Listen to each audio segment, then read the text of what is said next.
Can't be punching your wife in the face and whatnot, man. And in the street, body slamming your baby mama.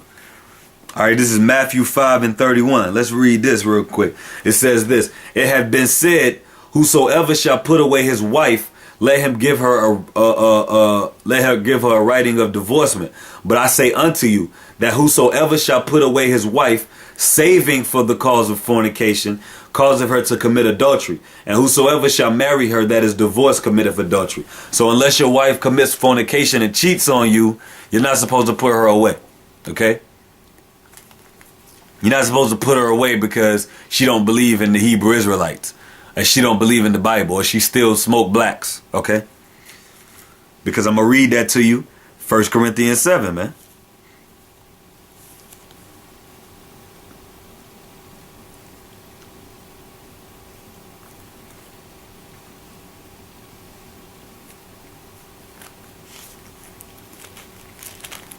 This is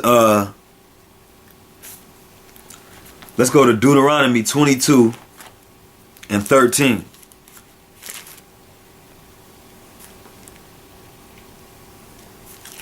It says this,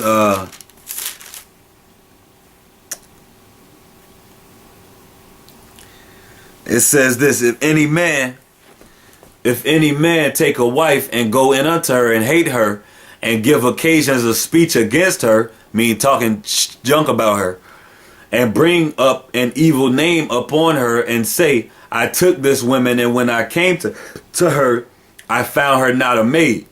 Then shall the father of the damsel and her mother take and bring forth the tokens of the damsel's virginity unto the elders of the city in the gate. And the damsel's father shall say unto the elders, I gave my daughter unto this man to wife, and he hateth her. And lo, he have given occasions of speech against her, saying, I found not thy daughter a maid, and yet these are the tokens of my daughter's virginity. And they shall spread the cloth before the elders of the city. All right, because back in ancient times, the daughters of Israel that were virgins wore a special type of garment. Scripture says this, and the elders of that city shall take that man and chastise him, and they shall immerse him in 100 shekels of silver, and give them unto the father of the damsel, because he have brought up an evil name upon a virgin of Israel, and she shall be his wife, and he may not put her away all his days. All right, so you can't just be raising up false reports and talking about your wife like she just a piece of garbage, man. All right. Now, if you got a cause, you got a cause. You know what I mean? If you do what you got to do out here, man. You know what I mean? We under that liberty because we under the law of Christ now, under Yahweh Shah now. All right, so you do what you got to do out here, but I'm just reading to you what the law says, man. All right. Let's go to Matthew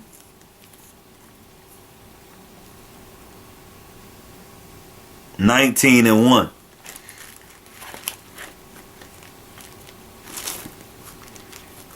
The scripture says this. And it came to pass that when Yahushua had finished these sayings, he departed from Galilee and came into the coast of Judea beyond Jordan, and great multitudes followed him, and he healed them there. The Pharisees also came unto him, tempting him, and saying unto him, Is it lawful for a man to put away his wife for every cause? All right, let's hear what Yahushua says. And he answered and said unto them, Have ye not read that he which made them at the beginning made them male and female, and said, For this cause shall a man leave father and mother, and shall cleave unto his wife, and they twain shall be one flesh. Wherefore they are no more twain, but one flesh. Twain means two, different, two. Scripture says this, What therefore God hath joined together, let not man put asunder. They say unto him, Why did Moses then command to give a writing of divorcement, and to put her away? He saith unto them, Moses, because of the hardness of your hearts, suffered you to put away your wives, but from the beginning it was not so. And I say unto you, whosoever shall put away his wife, except it be for fornication, and shall marry another, committeth adultery. And whoso marrieth her which is put away doth commit adultery. His disciples say unto him, If the case of the man be so with his wife, it is not good to marry. But he said unto them, All men cannot receive this saying, save they whom it is given. For there are some eunuchs. Eunuchs are people that are men that don't sleep with women, which were so born from their mother's womb. And there are some eunuchs which were made eunuchs of men. And there be eunuchs which have made themselves eunuchs for the kingdom of heaven's sake. He that is able to receive it, let him receive it. All right, it said made eunuchs for the kingdom of heaven's sakes, because some men can't handle women. So they just got to cut it off completely, man. I had a problem with my drinking. So you know what I did? I cut it off altogether. You see, the scripture says, if your eye offend thee, pluck it out. Because it's better for you to enter into the kingdom of heaven maimed than to enter, not to enter in at all and be destroyed for that one cause. All right. So if you got something that's keeping you from holiness and righteousness, cut it off, man. Just stop doing it altogether. All right. Even though it might not be a sin, even though it might not be going off, if it's hindering you, cut it off. Stop doing it, man. Until you get it under control, at least. All right, let's go to I read that. Let's go back to 1 Corinthians 7, man. Then we're going to get out of here. Then we're going to end the lesson. And with 1 Corinthians 7, we're going to read to verse 17. Then we're going to jump. But we're going to start at the beginning of 1 Corinthians 7 again. It says this. Now concerning the things whereof you wrote unto me, it is good for a man not to touch a woman. Matter of fact, one more scripture I wanted to bring up before we even go there. Let's go to 1 Esdras 4.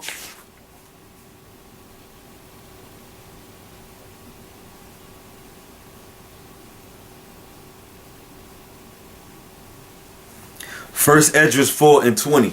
Now I'm not going to hit all the scriptures on women that I got, because this is something I just wanted to throw on at the end real quick. It says this. A man leaveth his own father that brought him up in his own country, and cleaveth unto his wife. He sticketh not to spend his life with his wife, and remembereth neither father nor mother nor country. By this also ye must know that women have dominion over you.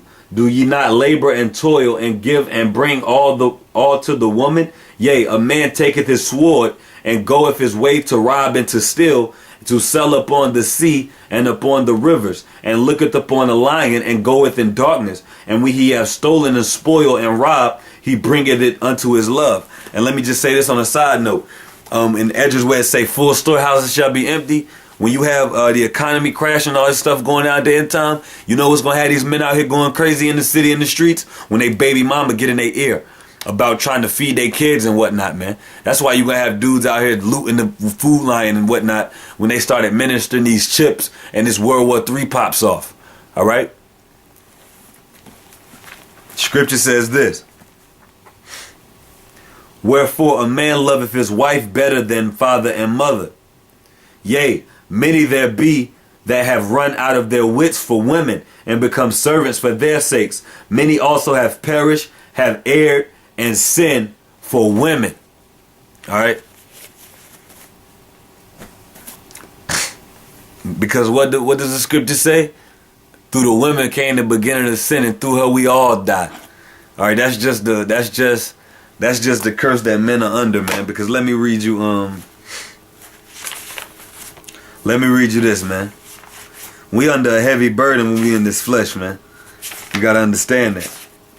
So the women thing is one of the burdens that comes with being in the flesh, man.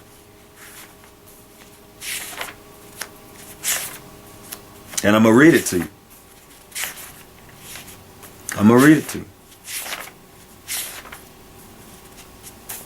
This is Ecclesiasticus 40:1.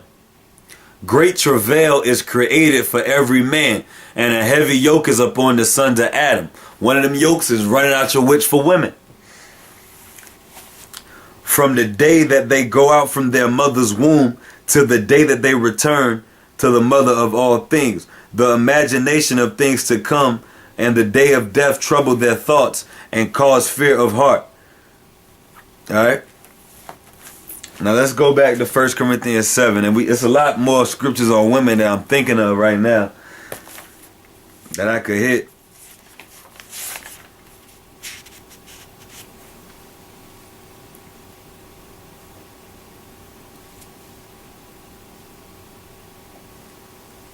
This is Ecclesiasticus 25 and 24.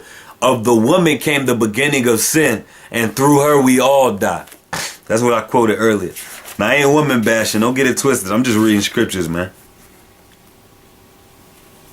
Because I can read you this to balance it out. Ecclesiasticus 36 and 22. The beauty of a woman cheereth the countenance, and a woman and a man loveth nothing better. Reading it again. The beauty of a woman cheereth the countenance, and a woman, Salak, man, Salak. The beauty of a woman cheereth the countenance, and a man loveth nothing better. See that?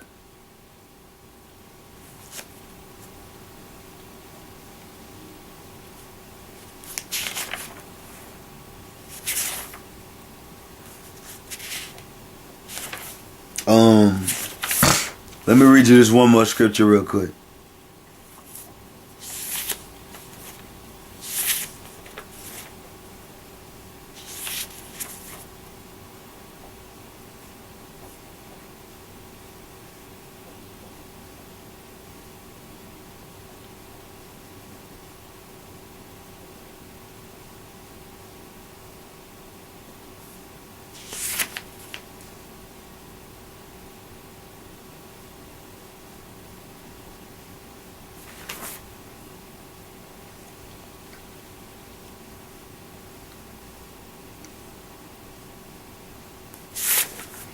And this is really just a warning, man.